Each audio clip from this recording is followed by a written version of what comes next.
Welcome to the Critical Few Actions to Improve Your Business podcast. I'm John Downs and I'm here to help you cut through the overwhelm and prioritise what matters most to improve your business. Let's get started and discover the critical few actions that have the biggest impact.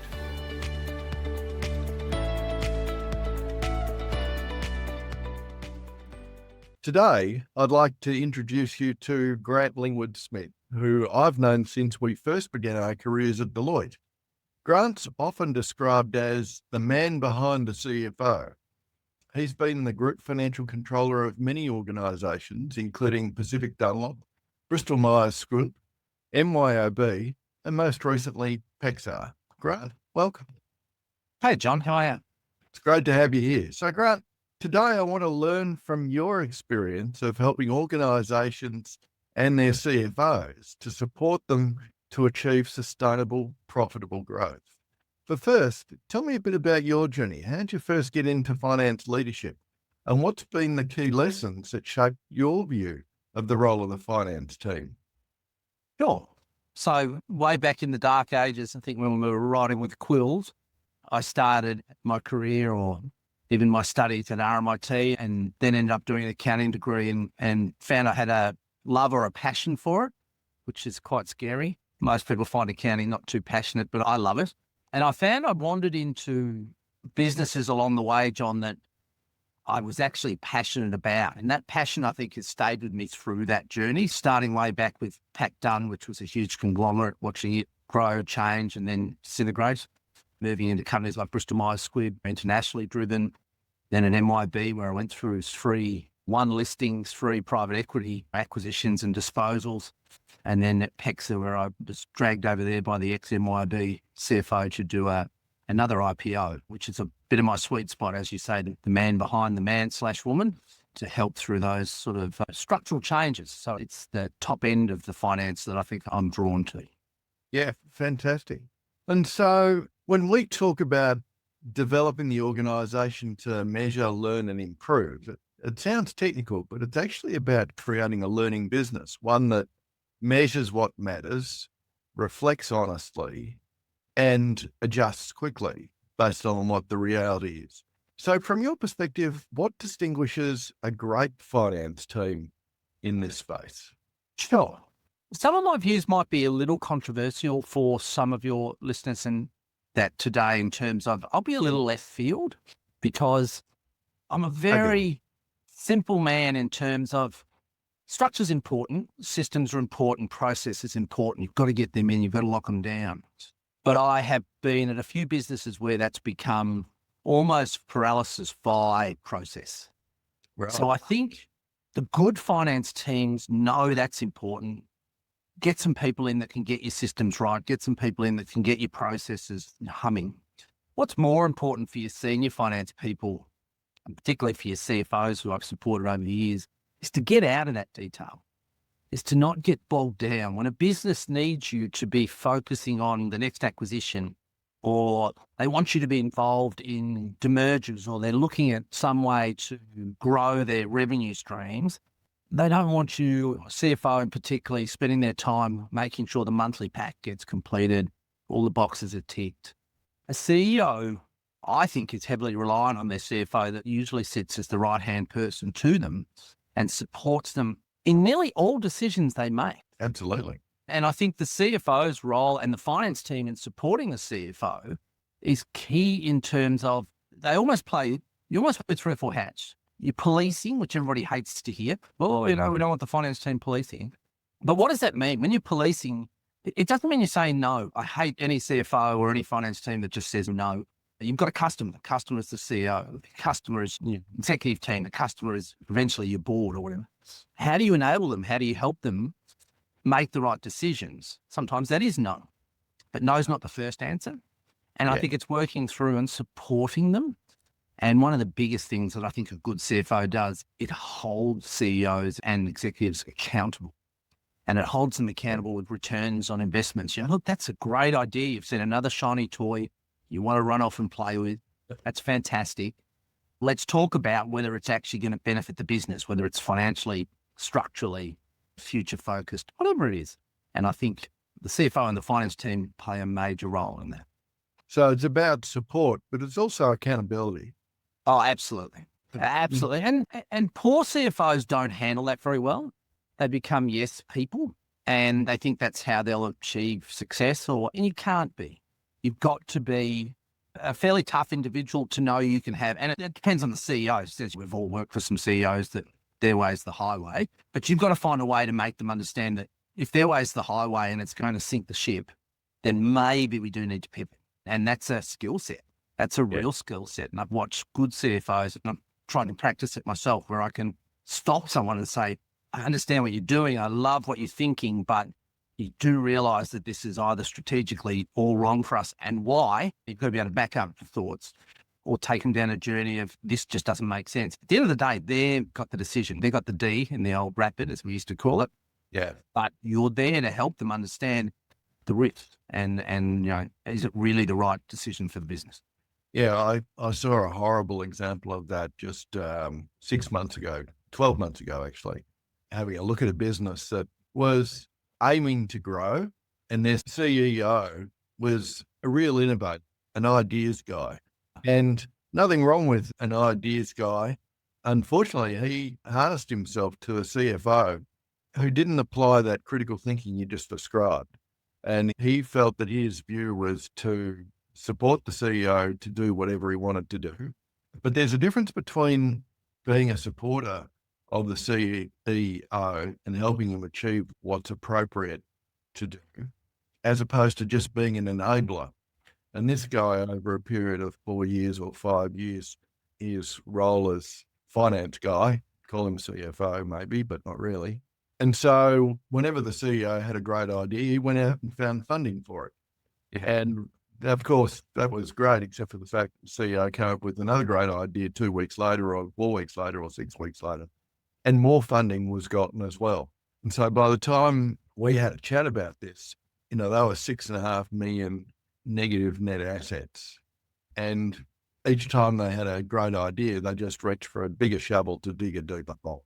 So, I think the role of a good finance team in a medium business is definitely to be analytical and to validate and do some of the work and the research to actually underpin these innovations and these pivots and these acquisitions or demergers or new market entry. Yep. To figure out how to help make these things successful or demonstrate that, frankly, they suck. Technical term I learned at Deloitte. I think just on that, John, I think it's a great example too, because in a lot of ways, if you've got too many people at full forward, to put it in a sporting analogy, and all you're trying to do is kick goals, that's fantastic. If the CEO's in the goal square and you've got the CFO running up to be with him all the time to say, yeah, this is great, then nobody's actually getting the ball to the forward line. No one's actually thinking about what's the journey. And of course, disaster results.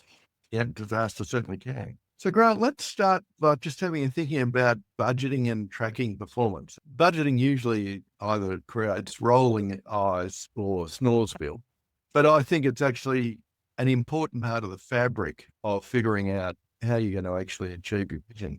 Tell me about your perspective. Sure. This is where I think I'm going to be a little bit controversial. So You and I have similar views on this, but we come at it from a different way. And this is what I love about the working environment, is that you can bring minds together, different minds, and still come up with a good solution at the end of the day. So yes, budgeting is important. I mean, anybody who understands how a business runs, you can't run a business without having some forecasts, some budgets, some goals, some targets.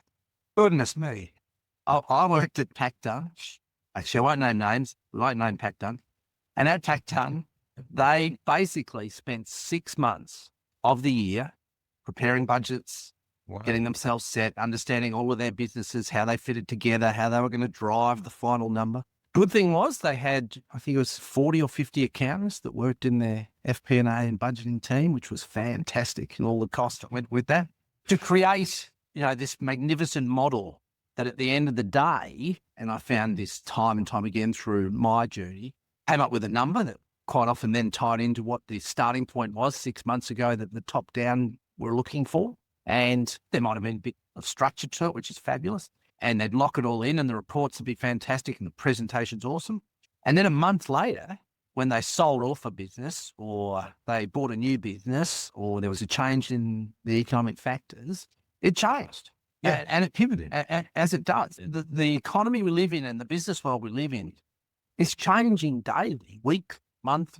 You do need to have process. But again, one of my favorite sayings, paralysis by process around that is a disaster, because you're then not actually doing what you should be doing with a budget or a forecast, which is utilizing it to try and understand, okay, now that we're moving forward based on what we think is the baseline, and I always say we think is the baseline. Well, it's only always a your best guess, isn't it? It's your best guess. It's exactly. And this is what I try Every and year it teach gets more educated, but then again, how many people budgeted for COVID? Correct. That's a great example. Because I try to teach my team, if you spend the eternity trying to bed down a budget and get it to a number that you think you can hang your hat on, well, great, that's your best guess. How about we spend half the time and get it to your next best guess, which is probably not going to be that different, and more importantly, work with the business so that when something comes up that throws that into mayhem, we actually know which levers to pull and what to look at and where it's actually falling down and what we need to do to adjust. And I think that's where the real benefit of budgeting and forecast comes. It's the tracking of it after you've got it in place to understand which bits need focus. Yeah. Yeah. So how do you create a budget process that's collaborative, useful, but still got a bit of rigor to it? Sure. So this will raise some eyebrows. I genuinely believe it starts with the executive and it starts with the CEO and an understanding of what do you want to achieve? What do you believe you want to achieve? And feeding into that, of course, is they'll have some teams that are looking at acquisitions and what that might drive and some synergies. And that's okay. That'll all come together and there'll be a high level understanding of, for the core business that as it exists at the moment, we want to see the growth in this area and we want to see, being ridiculous, a 5% uplift in revenue or a 10% uplift in revenue. We also want to see an acquisition in this space and got the team working on that. So we should be able to see some additional revenue here or whatever. So they set the tone. Yes. With input from the right people, the acquisition teams and all of those. They then feed that down to the finance team, because this is where it gets tricky. Because they say to the finance team, we believe this is the targets of what we're thinking about. Now, then the CFO should be part of that process. So he comes on that journey anyway. Absolutely. So he can be going at the time, look, you've got some ideas that you want to divest off some businesses. I can tell you that the market's down or whatever I'm aware of, he can have some input. But once the executive decides that's where they want to head right now today, might be different tomorrow, might be different in a week. That's when the finance team's role is to go out to the business, because we know what it's like trying to connect the top down and the bottom up is always, it's such a waste of time in terms of the nightmare of arguments and fights. Take that out of it. Go out to your business, go out to your market, head of marketing, go out to your head of sales, go out to your head of production and development and say, okay, here's the targets we're working towards. Let's business partner with you on how there's some cost reduction. Hey, there's a shock. What business has ever done that? How do we work with you on that? First reaction will always be, we can't. I need every head I've got. I need every contract I've got in place. That's great. Okay, but here's the directive. This is what we're doing. And you work with them and you accept they're going to moan and you accept there's going to be some pain, but you go on the journey with them so that at the end of the day, you own it together. Yes. It's not that battle. It's not that finance is just telling us we're going to cut costs. No, we're bringing a direction from the executive that if it's cost cutting, which is always the worst to try and budget and forecast, if it's growth, it's sometimes hard. The sales teams and the marketing teams will also go up in arms. But at the end of the day, it's helping everybody understand, we know there's stretch. We know, this is going to be difficult. We're all in this together. One of my sayings I love as well is everybody's just got to be in the boat rowing in the same direction at the end of the day. You can be squealing a bit. That's okay. This is really hard and water's fighting against me. But at the end of the day, if you understand the targets and you understand we're all in it together and you measure people together as well, it's really important at the end of the day, and we can talk more later. You've got to link that then to performance reward, et cetera, so that they don't feel they're disadvantaged. If you get the fight that often happens in budgets, you waste time and energy and you won't actually achieve it, and no one buys into it at the end of the day. And then it's just a budget, and as if it wasn't mine. Correct. And I've seen it happen. And when that happens, you never achieve it. And when it doesn't, when you don't hit those achievements, everyone just disowns it and it's who cares. And, and often in those situations, it's very detrimental to the business. Oh, it's toxic. It's toxic to the culture of the business, as well as toxic to how the leadership viewed. and whether or not people want to be led by that leadership. Correct. And probably one last thing I'd add to that is I've been in places, and I think Pac Dun was one of those back then, 30 odd years ago, 40 odd years ago. If you give too much autonomy to the bottom up, you already know they will create a budget that's way over cost, underperforming on revenue. We know that. That's just what we know. And then all that creates is tension. So you need to come to them, even though they hate it, with a bottom down number that we're targeting and help them then work to achieving that. It just takes out the initial, right, top down says we're going to make 100 million bottom line next year, and bottom up says we're going to make 30. And then you've just got months of angst. It doesn't. Yeah. Waste of time. So what's the right balance between ambition and realism?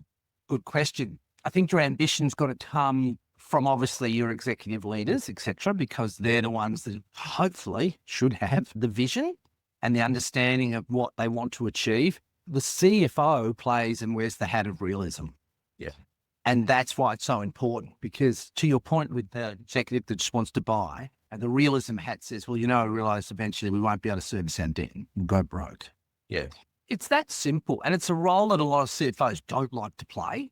So in that initial, and they've got to be involved. It's so many businesses that if they don't involve their CFO in those decision-making processes, only lose out, because at the end of the day, they go off on paths and directions that they can't pivot on. And we'll talk more later on about how important I think it is for businesses and CFOs to put their egos aside and pivot when something's not going right. And I've seen that cause disasters. They've got to be able to work with the CFO early so that they can avoid a lot of that failure down the, if you make it too ambitious, obviously you set yourself up for failure.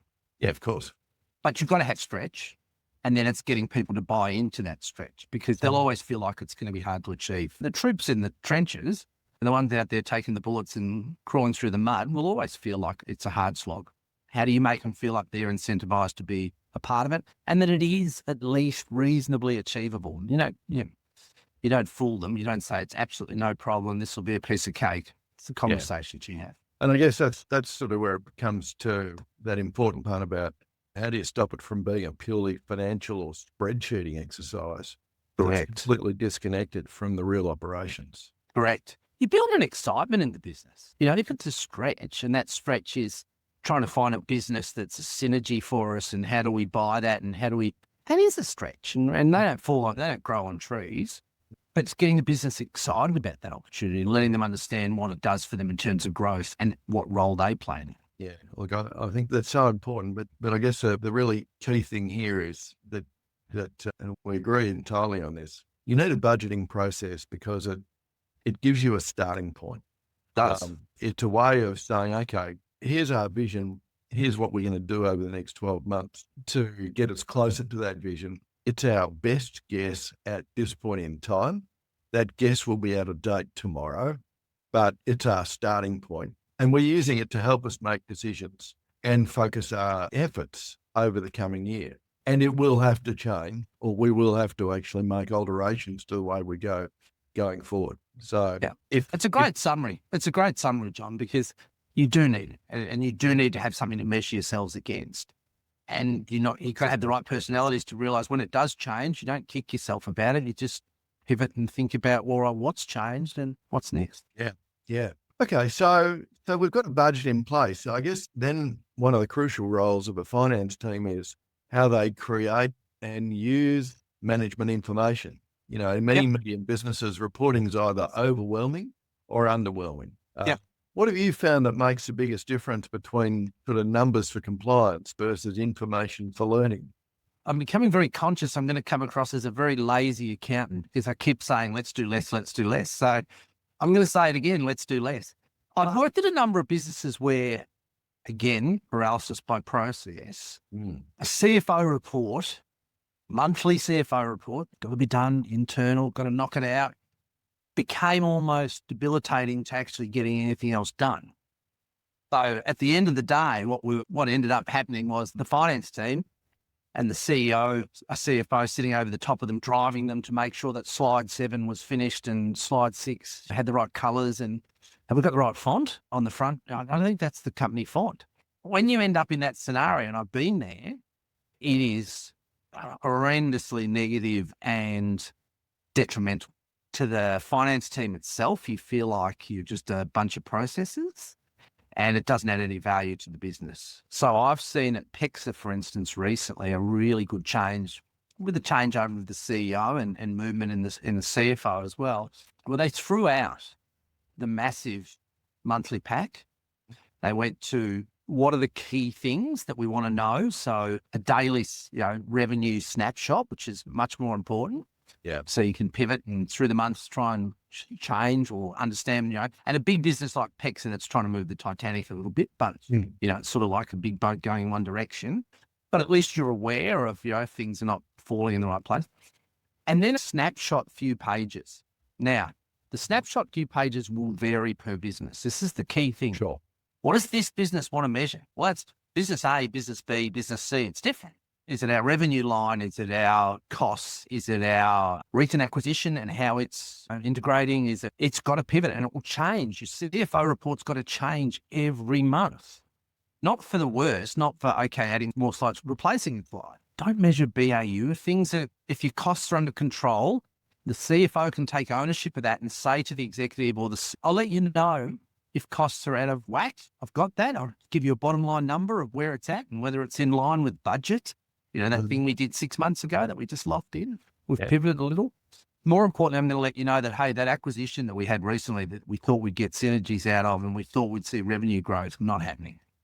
So here's the numbers on that so that the executive can make decisions around, all right, well, what do we do about it? How do we focus on it? And I think they've done a great job. And it's that area that it sits apart in the FP&A team. We provide support to it from the financial control team, of course. We make sure the ledger's finished and we make sure all the recs are done and all those sorts of wonderful things. But I love the fact that the new financial head of financial control there has changed that and the way they go about it. And I think it's really empowered the CFO and the executive to be more agile. Yeah. And I think that's key. You need it, but please measure the right things. A CFO pack that's got a page on the employee numbers comes in and says, we had this many and now we've got that many. That's great. And you had to go out to business and you had to track that down and you had to find out who'd left. And Frank only worked half a month. So we're using that as half an FTE or are we saying that's a full? Who cares? It's just until people and people costs become important for the business in a particular situation, then you do need a page on that. So less is more. Yep. Pretty much from the perspective of what are the things that we really need to focus on business by business and how do we actually empower the executive team to spend their time making decisions on the things that actually matter. And as you said, if all you're doing is saying, well, actually, we ran the business okay this month. Well, in a small or medium business, that might be a real achievement. Yeah. But once they get past that point of actually do that pretty well every month than we have done for the last 24, then it should be more about, okay, so what are the things that really matter? Correct. It's a very good summary. Good. Are you looking to pinpoint the areas that will make the biggest impact on your business? Check out the Organisation Performance and Value Diagnostic. This powerful tool lets you evaluate your business on multiple facets and provides email reminders to keep you on track. Head over to CriticalFewActions.com.au and get started now.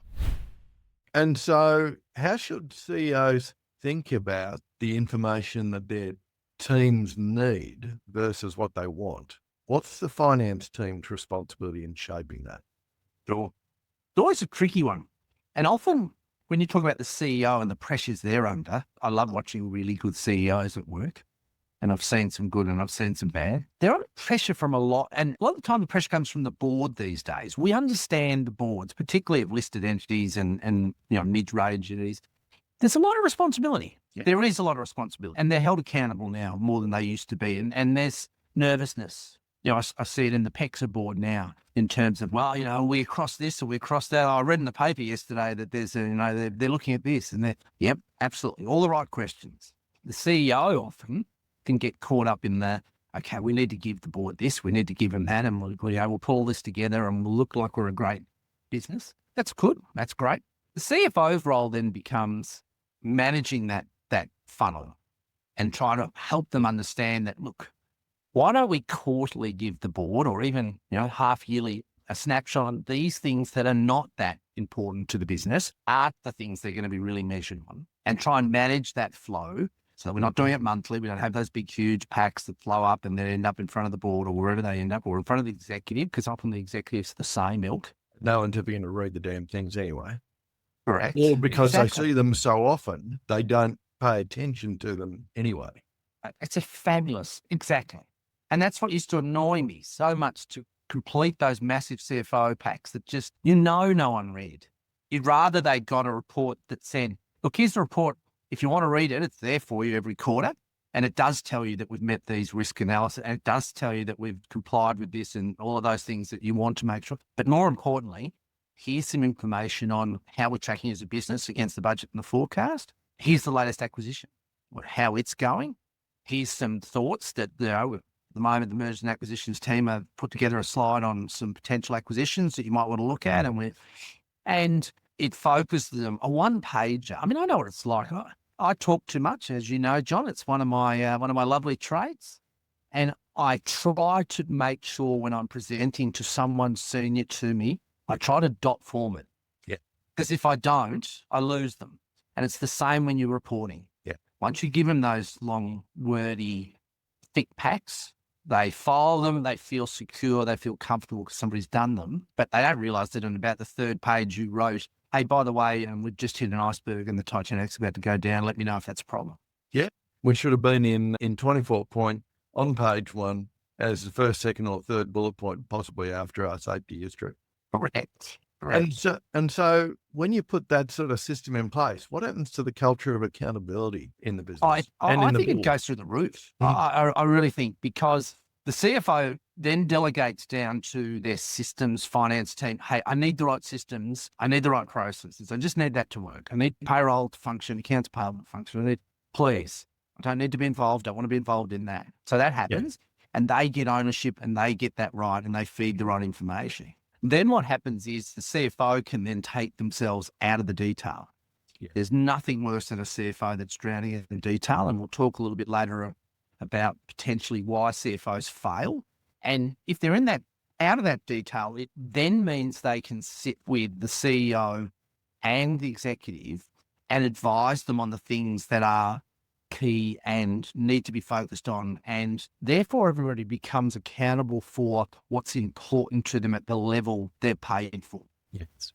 The worst case is when the CFO is accountable for, did we get in our recent accounts payable reporting package? That's not what a CFO should be accountable for.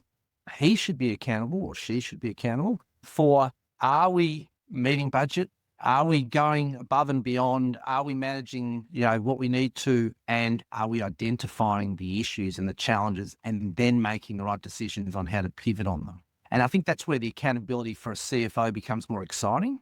Yeah. I don't think any CFO genuinely wants to get bogged down in the day-to-day.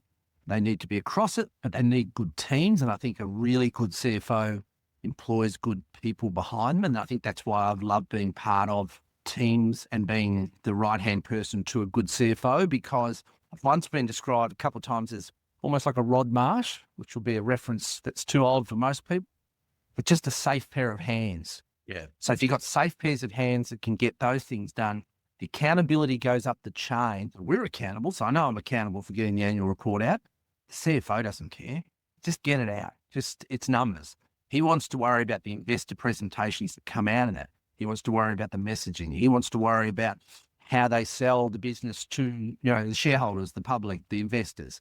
And I think the accountability then lands in the right place. Yeah. Because when a CFO is accountable for too much, then you actually don't put the right focus in the right place. Absolutely. So now let's talk about performance measures, KPIs, OKRs, which would be flavor floats your boat. What are your thoughts on when and how these can be useful? And do you see this as being important in your experience? I do. I've probably, once upon a time, I thought they were a lot of fluff. That's only because I'm forever looking for not doing work. But I think over the years, I've grown to embrace them and understand that they're a very key part. And PEXA, I think, has got a really good process at the moment where, from the executive and the CEO, there were 10 solid deliverables, OKRs, goals that they want to achieve as a business. Yeah. Not too many. Once 10's even almost too much, probably out of that 10, they've probably got 3 or 4 really key ones, whatever they are. But once you set that at a high level, again, it's a bit like the budget forecast. And it's just the reality that we pay these people good money to lead businesses. So let them lead. Yes. Once they've done that, then the finance team then works with the business to understand what each of our deliverables are to contribute to those OKRs, whatever they are. Yeah. And it's different for everybody. And what I don't like, and what I'm happy to see is not happening at PEXA, I don't want the accounts payable clerk to have to link their deliverables or their OKRs to the businesses if they can't. We all know that getting all the creditors paid is important. Whether it's going to drive any of the deliverables at the top, probably not. It will in some way. But again, move away from the process. Keep it simple. Just make sure they're aware of them. They know what the business is driving towards. More importantly, they know what their 2 or 3 key OKRs or deliverables are, KPIs, to get their job done so that it doesn't detract from the focus. And then as you go up the chain, it becomes a little easier. When you get to a certain role, the head of marketing, obviously, they're going to be able to link to 2 or 3 or 4. And it becomes less of a process, but more of an understanding of what is, to your point earlier, what is my accountability in delivering these? If accountability is 0 or 0.5, it's okay. That's okay. Don't create a process that says, oh, you've got to link this to one of these, or no, just be aware of them, know they exist, and know that doing your job to the best of your ability will help deliver those. That's all. And then up the chain becomes important for each party to understand how they, and what they've done well as well is PEXA then assigned individuals to manage each of the OKRs. Right. So there's people within the business who are actually ultimately responsible for.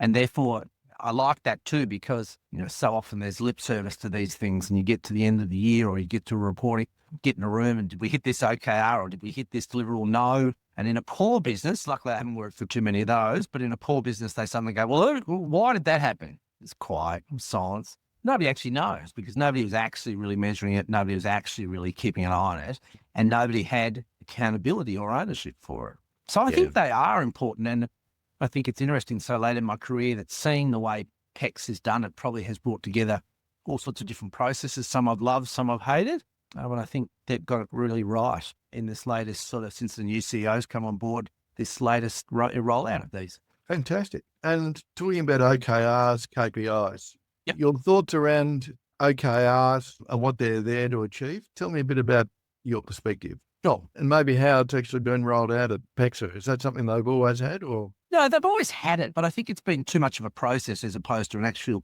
driver of success. It's what I think it should be. So explain OKRs and how you feel that they fit in. Sure. So I think in a business like PEXA, they're basically defining for you what they believe we want to achieve and how we want to go about to achieve it. Obviously, the detail comes through the people that own it, etc. But it gives you goals, it gives you drivers, it gives you pegs in the sand. Yeah. If you don't have that, then the executive goes off and chases shiny toys. Sure. We've seen it a million times. And a really good focus tool. It is a fantastic focus tool because businesses forever are just, they're caught by bright things. And if you don't have, what's genuinely going to change the business? What's genuinely going to make it better in the next 6 months or in the next 12 months? It'll pivot. It will change. It will be, and it's a little more inflexible than budgets and forecasts. They've got to be pivoting daily, weekly. OKRs, you need to lock them in for 6 months or a year and you need to drive towards them. But you also need to understand if something goes very pear-shaped on one, and it's no longer, if COVID comes and something's now, you've got to throw it out the door. You can't say, no, it's our OKR for the year. We're going to stick to that. And I think what it does is it allows you to start measuring people as well, because you then start to link your LTIPs and your bonuses and those sorts of things to the deliverables that the business is driving towards. Again, what do you achieve? Everybody's in the same boat, rowing in the same direction. Everybody wins. I'm just such a big believer in that, John. It's like if everyone feels like they've got skin in the game in whatever way that is, and OKRs drive that, I think, because it's a clear, it surprises me, often surprises me, because I'm not as switched on often as others around me in terms of what's important to people. But a lot of my junior staff have over the years, what's the business trying to achieve? They love to know what it is. What are we trying to do? And I'm surprised by that. I often think they just want to turn up, get paid, do their job well, go home. But it's quite interesting that it means a lot to people in the business, and it gives them focus. And it actually tells them that when you get in the boat and we all row together, this is what we're aiming for. And I think it was Tim Reed back at MYB used to talk about at the end of your 6 or 7 or 8 OKRs or your goals or your KPIs that you're measuring on and driving towards, what is it we want to achieve by doing those? And what is it on the horizon that we're sort of rowing towards? Mm-hmm. Well, it's interesting. I genuinely believe people don't just come to work to do their job. They want to be part of something bigger. Yeah. It often surprises they me. They want to be part of something that's bigger than them, that they can share in making a contribution. Maybe I'm just projecting, but no. And I think that's just the way that most people are. And we all have that need as a species that is largely collaborative. Yep. And there's a pride factor. It took me a while to sort of realize that, because there are obviously always individuals just happy they want to come, do a good job, get paid, go home. Yeah. But that pride of, I know what PEXA stands for. I know what MYB represents. I mean, I remember, gosh, the hardest journey we had at MYB was when Xero came on the front, and the marketing they did was fabulous, and the way they attacked the market and attacked MYB to try and keep the team's positivity up. And what the drive was, because MYB is a fantastic business, still is. But when you're facing a very smart, savvy marketing beast like we faced with Xero, with a fantastic distribution channel, absolutely amazing. Exactly. And you're right. That's when you realise just how much your team members and the people that work for a company do love it. And they used to hate going to barbecues. It used to be everyone's pet hate. And who do you work for? I work for MYB. Oh, yeah, I hear Xero's taking you over. And, they're not really. They're a very good company, and we're sort of in slightly different space. It's interesting. That's when you do learn about passion. And I think you're right, John. And I think I'm finally realised that after all these years, that once you get people in on the story and understand that they're part of it and they feel connected, it does drive. It really does drive positivity, and there's massive benefits to positivity. That when people turn up to work in a positive frame of mind. Makes a complete difference. Does. Every business loves the idea of measuring performance, but frankly, few do it particularly well. Right. How can a finance team help define meaningful metrics and different levels, group, function, product or service? Common mistakes you see when teams try to figure out how to set KPIs. I think one of the most common mistakes is that it becomes just a process, and somebody sends out an email from HR saying you need 5 OKRs or KPIs, get them in the system. Yeah, great, fabulous. So people do that because they then find out later on if they don't, then they're not eligible for 25% of their bonus. Completely the wrong process. And I've been at places that have done it. And it's really, it disenfranchises people. Mm. The right businesses, I think, do what PEXA is doing at the moment. Once you have your 10 high deliverables, it's then getting the finance team to work with the individuals that are driving each of those to understand, first of all, who's relevant to each of them. Yeah. So which, it's no use saying to them, it's like what I said to you, the finance team needs to be connecting to some of the top. If you're not really going to drive it, don't. It's not a tick the box process. So where finance comes into that is they go out, they meet with this 10 odd people who own these OKRs at PEXA. They understand what they believe. And sometimes you have pushback on that. I think marketing will contribute to this. I think the product and development team will contribute to this. I think procurement will contribute to this. Yeah. CFO or the finance team or the business partner says, why do you think procurement will contribute to this? And then there's a chat, and you've got to be able to sort of say, well, I don't think they're going to contribute as much as potentially risk will. Have you thought about the risk team in this? Once those chats have occurred, and as always, they should be robust, there should be push and pull. And then at the end of the day, the person who owns the OKR makes the D. That's okay. We've had our say. Sometimes you can influence them, sometimes you can't. Yeah. You then have to go and work as business partners, and the FP&A team do it well. I've seen this done well in a number.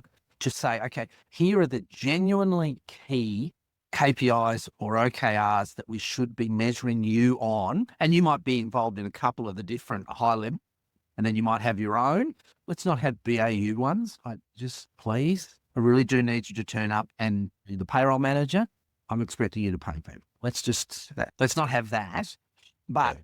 we've got an acquisition that we need to integrate the payroll system. So one of your OKRs and KPIs is how quickly can we, get them onto the payroll system? Here's the deadline. Things that matter, things that count, things that, are measurable. And I think that's where it becomes more engaging for people. Yeah, definitely. And they're happy to be measured against it too if they own it. Like a payroll Totally. manager's happy to be measured and driven by a KPI or an OKR that actually is tangible and they know that they're contributing to it and they have influence on it. There's nothing worse when you're being measured on something that you actually have no influence on. Yeah, I think there's also another dimension, and it came up yesterday afternoon. I was with the CEO, and he was looking at, okay, so what are the key elements of his dashboard that he wanted to be able to see how the business is actually operating and what matters. And, we had a starting point, which was sort of a bit of a mishmash of high-level KPIs and then sort of some low-level KPIs, things around, okay, well, what's the uptime of our robotic welding fleet versus things like what's our forward cash flow looking like, because it's looking pretty lumpy on a seasonal basis and so on. And so we spent quite a bit of time actually starting to look at it more from the point of view of, okay, so if we're looking at each of the teams across the business, whether it be finance, operations, HR, procurement, logistics, supply chain, installation, then what are the key metrics that actually tell us if that team's actually operating well or not? Yep. And that completely changed the sort of the landscape of what this dashboard might look like. What are your thoughts around that? I think that's a really good approach because it sounds like he started with too much of a spaghetti sandwich, as I call it. There was just too much information and none of it focused. Yeah. Did you get to a point where you were going to drive down to each of the team's metrics around ensuring that they are, as you say, delivering on the things that are important to the business? Or was it a match between that and also just having KPIs, making sure that they deliver on what they just need to do to make it work in their areas? Was it a mix in the end? At the end, from his perspective, it was very much around what were the things that he was expecting of the teams. For the business as usual stuff, that was something that they needed to manage themselves effectively. Perfect. And then I think we're on the same page. You can certainly have them with their own metrics and making sure people get paid and making sure. I think if I'm in a business division and I'm given, metrics that I know if we achieve are going to help us deliver and improve business, I'm more empowered by that. Yeah. And I'm also held accountable for that. So I think that's the absolute right approach. So, when we talk about alignment there, when alignment happens, what are the signs? What tells you that the business is actually measuring what matters? Yep. I think what you see is faster change. And the reason you see faster change is if the business has taken the noise out of it and that's just happening, then really all that's occurring is there are 5 or 6 very solid things that the business is keeping an eye on, whether it's a future acquisition or an investment or it's the growth in this particular area or it's the synergies out of this latest acquisition, whatever it is. And if you're measuring those things and you're tracking those, what you'll see in a very good business is the ability to change direction quickly and make decisions faster. And I know that's telling people how to suck eggs, really. That's what should happen, but it doesn't in so many businesses. It actually happens rarely. Exactly, because you're too busy still reading the reports or, that CFO report that 4 months ago told you we had an issue, but we didn't really read page 4 or we didn't really address it. And what I love is that should drive, doesn't always, an executive team, including the CEO and the CFO, that will park egos and actually make tough decisions. Because often what can come out of that is, and I saw a great example of this over the last few years, let's say you've got an acquisition that you've bought because the information at the time was it would be great for us in terms of cross-selling into our current clients. We saw great synergies.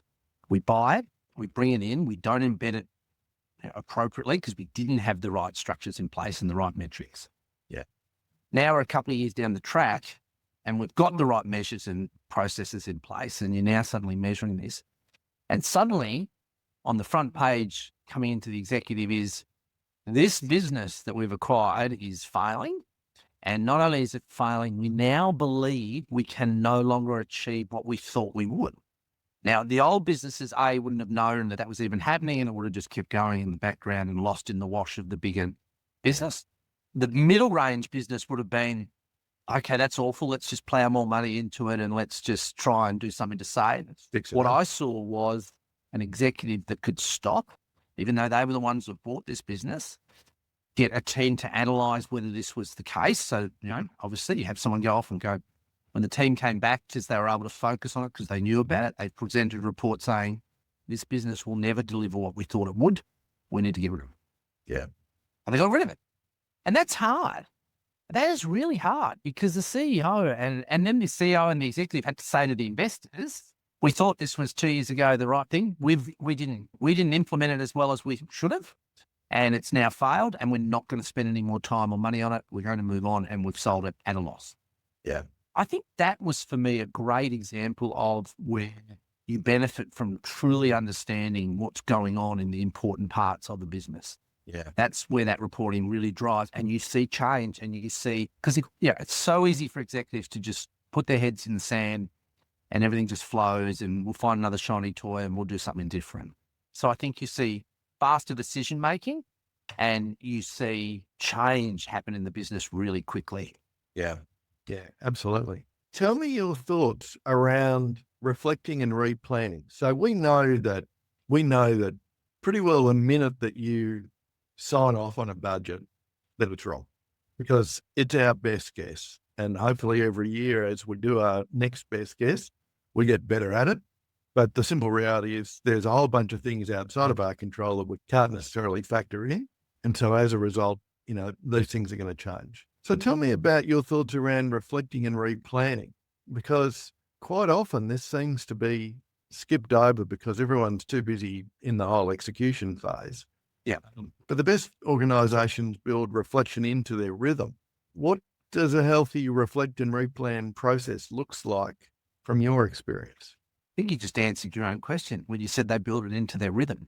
That's absolutely correct because what you don't want, and I used to see it, let's go back to Paul Packdun, who I loved dearly, but it was a slow-moving conglomerate. It went through that process. Its idea of reflection and rebudgeting was, the 6 months that we've just spent on that budget and we've locked it in, let's just sit and we'll measure that for 6 months. And then in 6 months, we'll start to do another 6-month process for the next year. And that'll be our time to reflect on. That sounds painful and pointless. Exactly. And it was slow moving and it actually is detrimental to the business. And I mean, I'm being a bit cynical, but you've got to be agile, as we've talked about. I think we've touched on this and all we're pulling together now is all the threads. If you've got a quick, fast, clean budgeting forecasting process that gives you your benchline. Yeah.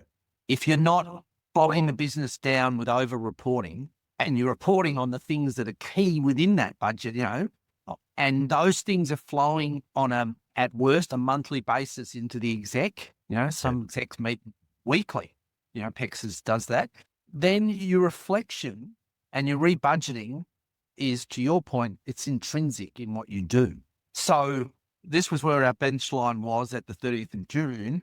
By September, we're still keeping 80% of that, but that particular section of the business that hasn't grown its revenue, we thought it would. We've already pivoted.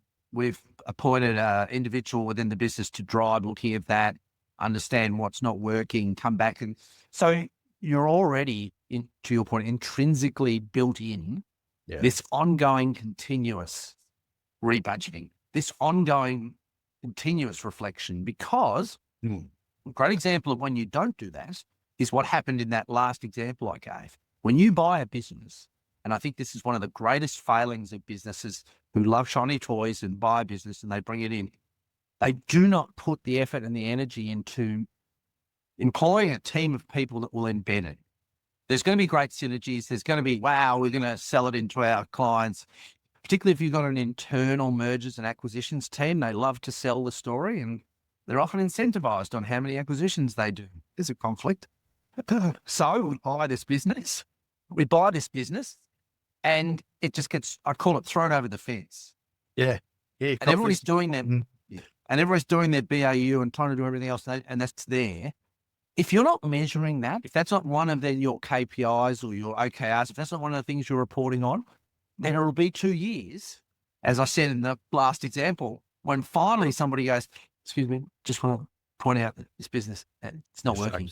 Whereas if you've got the right teams in place and the streamlined reporting and the highlights, 3 months down the track, you find out we're not getting the sell-in, or we're not finding the synergy savings, or we're not, and why not? And then they can appoint somebody to get onto it and make the right decisions. So I think it all neatly ties into that example where it's a disaster if you say, yes, we'll look at that in a couple of years. If it's your key drivers, you can't be doing that. You've got to be finger on the pulse.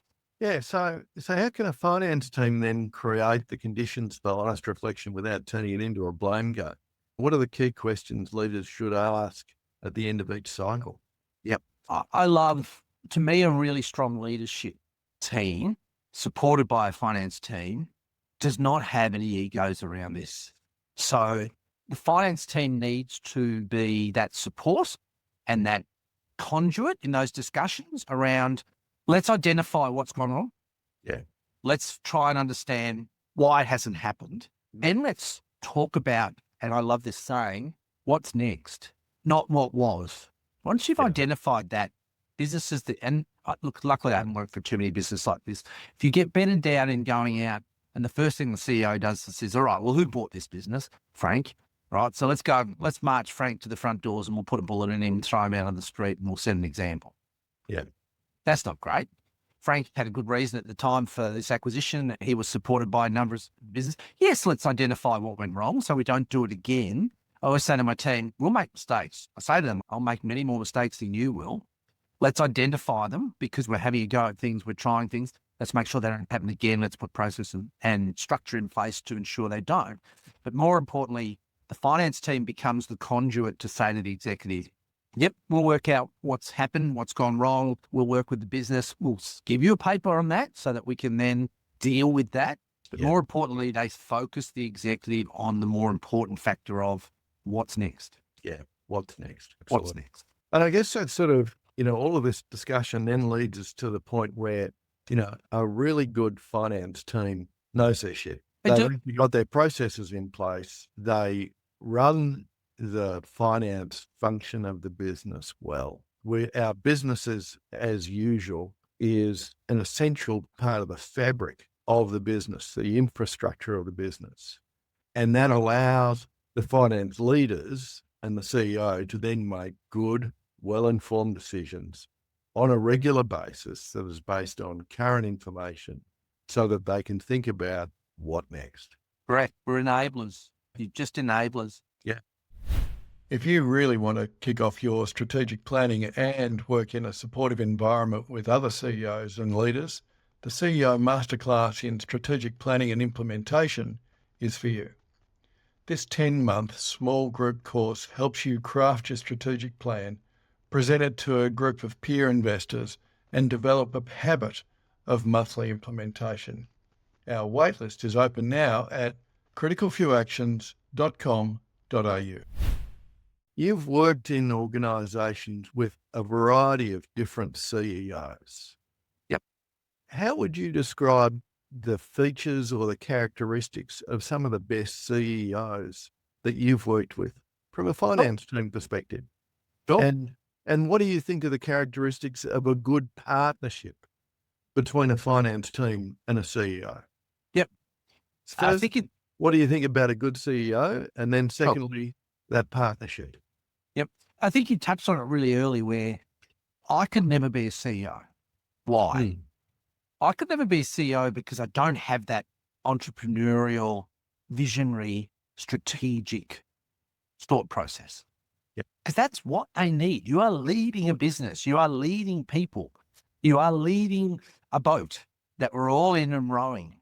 And that CEO, a good CEO, intrinsically just has to have that. So I think that's just a given. But sadly, I think a lot of people think that's enough. So I've got some great ideas. I can see shiny toys like your example earlier. Let's buy another business. This will be fantastic. I think you need that just to be a CEO. And I think good CEOs just have that. Well, no, I won't say good CEOs. CEOs have that. Good CEOs have a couple of things that I think are far more important. They actually have an ability to surround themselves with quality people, whether it's the CFO or the head of HR or the marketing lead or the product and development, which is always so important, that they will take counsel from. Yeah. All CEOs know it all. Yeah. And sadly, I'm a big believer in karma, and they don't all get the karma they should because they just bulletproof.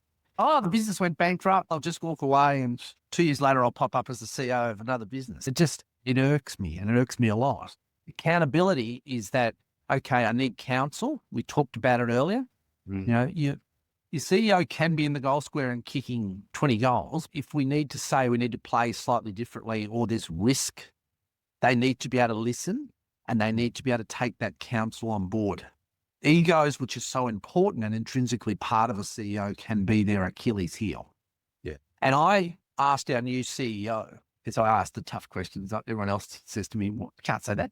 When he joined us a couple of months, nearly a year ago now, I suppose, I said to him, are you the CEO? And this was he's saying, I'm open to any questions. I said, are you the CEO that in 8 months' time can stand in front of this group and say, hi, I've made 5 decisions. Here are the 3 that worked. And here are the 2 I got wrong. And what I learned from them and what I'll do differently or will do differently next time.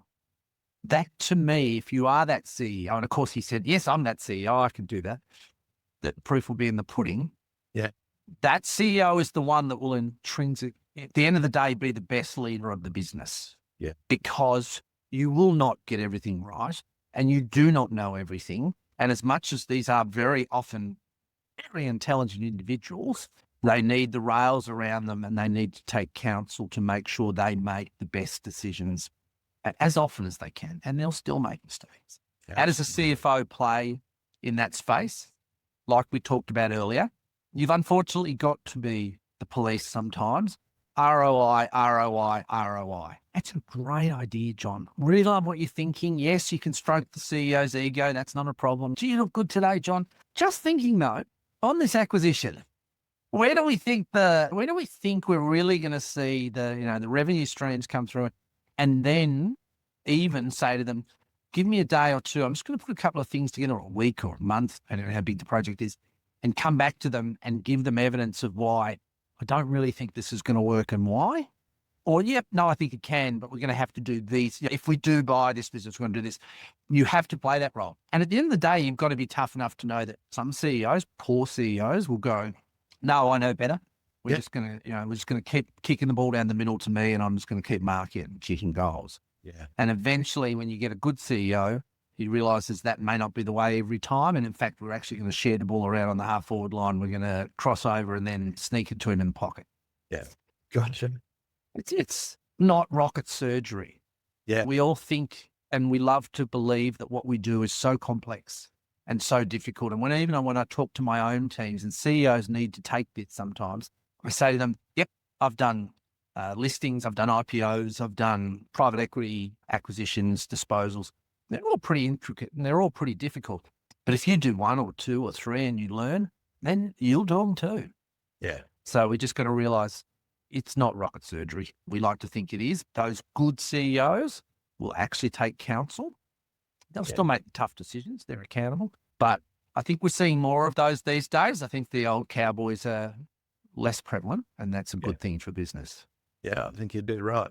So final question, Grant. If a founder or a CEO is listening right now and thinking, I need to strengthen the finance team, this part of my organization, critical few actions that they should start tomorrow if they did nothing else. Yep. Build a good team. It's just foremost. They'll have enough connections. They'll know enough people. Get a good CFO in, someone that's quality, someone that's got the runs on the board or certainly heading in the right direction, and then empower them to build the right team underneath them so that they can then be the right-hand person to the CEO. It's fundamental. If the CFO is spending too much time managing the staff or managing the processes or in the detail, the CEO will not get what they need from them. So get the right team in place. That's really important. Secondly, when you start working on your reporting structures, keep them simple, keep them focused. Don't get bogged down in, I read this fantastic book and the book says, we've got to produce these CFO reports and they've got to be 30 pages. Just keep it simple. It's not rocket surgery. When you're not doing it for the first time, what's important to your business, get your CFO on board and identify that. And then I think the last thing is just take out what I think is paralysis by process. Don't have yourself ticking boxes and dealing with things that are outside of your area of focus. Make sure you have everybody accountable at their level for the things that are important to them, which will allow you to be accountable for what's important to you. Fantastic. Grant, this has been really thoughtful and thought-provoking. It's been a delight to chat with you, mate. Thank you so much for your time and for sharing your insights. It's been my pleasure, John. Thanks for asking me to do this. It's not something I thought I would have been asked to be involved in, but I know you yourself have been involved in many businesses and contributed to so much of what's going on in the industries. Thank you for making the time and letting me chat to you today. Thanks for listening to the Critical Few Actions podcast. Don't forget to subscribe and grab the downloadables from the show notes. And if you found this episode helpful, I'd really appreciate it if you share it with your peers and your team. Stay focused and take action. The Critical Few Actions podcast, including show notes and links, provides general information only and is not individualised business advice, nor can it be relied upon as such. You must take responsibility for your own advice, decisions, and actions.